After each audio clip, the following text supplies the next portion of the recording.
एक कमेटी के सदस्य बनी अंजनी चाचा कहते हैं एलम से ना करनी अगर बढ़ाई तो ऐसे बा हम लौटाइयो दे ले हाँ अगर बढ़ाई था एगो भाई गाना गाएंगे आप लगातार गाइए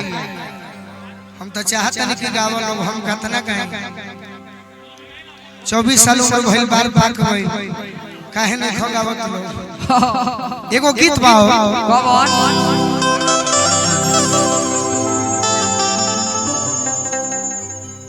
आ केने पहले कोट वालू भाई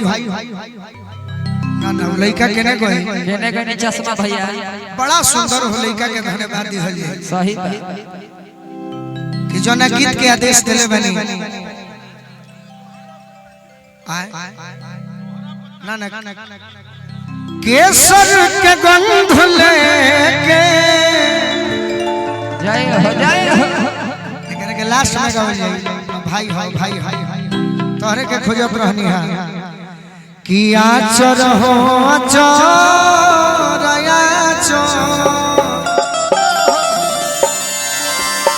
तने भैया के फरमाइश पूरा कर ले हां जी तू तो नौ दिया के सुन ले ए साउंड कि आचर भी जगइल बा अरे नैना के नीर से क्या बात है अरे ना जानी कोना भी से आचर भी जगइल बा नैना के नीर से ना जानी कोना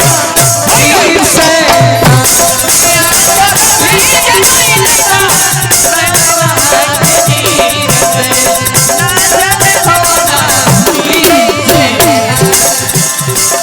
आचर हो आचर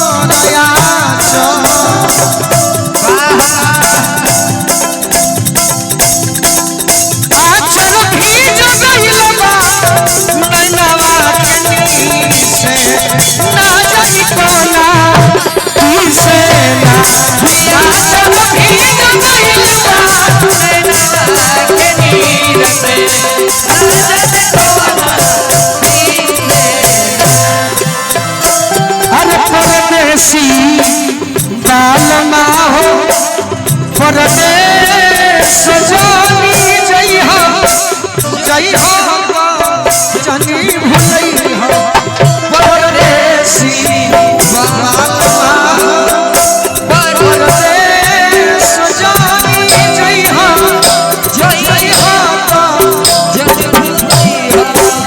आचर भी जगइल बा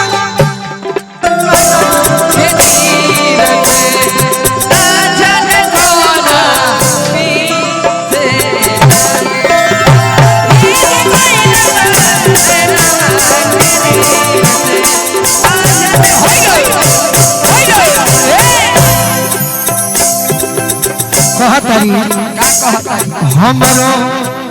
दूबर पातर सीना हाथ में अंगूठी के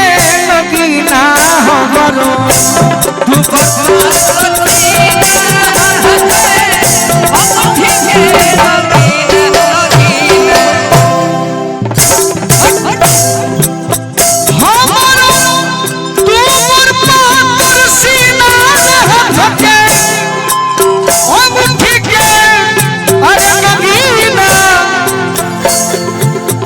क्या बात है रहिया चलत बारी सतना गंभीर से जय हो रहिया चलत बारी सतना गंभीर से अरे न जानी कोना फिर से रहिया चलत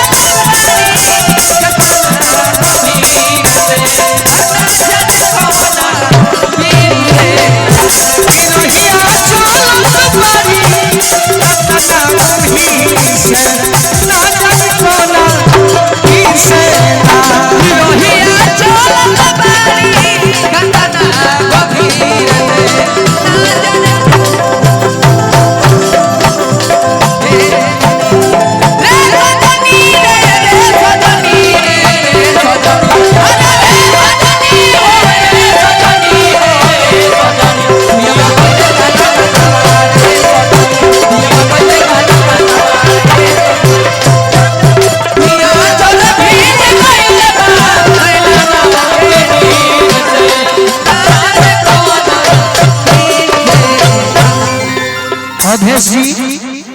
मनातू से माने विकी सिंह जी के कार्यकर्ता बने जय हो बहुत बहुत आशीर्वाद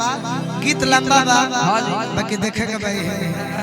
कि बंतिया लिखल हनुमान अरे जिनको ए सोनू भैया कि गाना लिखल हनुमान आज जिनको पवट बा मता बंतिया लिखल हनुमान लिखल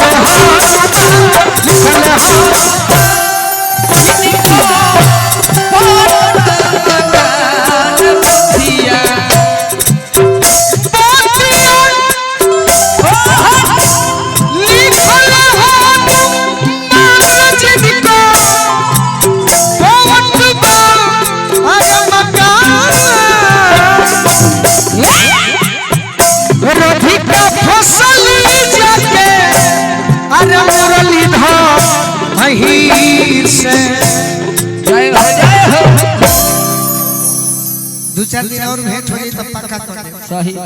बजावे करोरा सब ठीक बजावे हाँ जी बाकी हमार तनी भोजपुरी ढेर हो जाला तो हम हो डेरा जिला के मर्द का बड़ा मत जाए गलती ना कि रधिका फसली जाके के करे से हर मुरली धरही से जय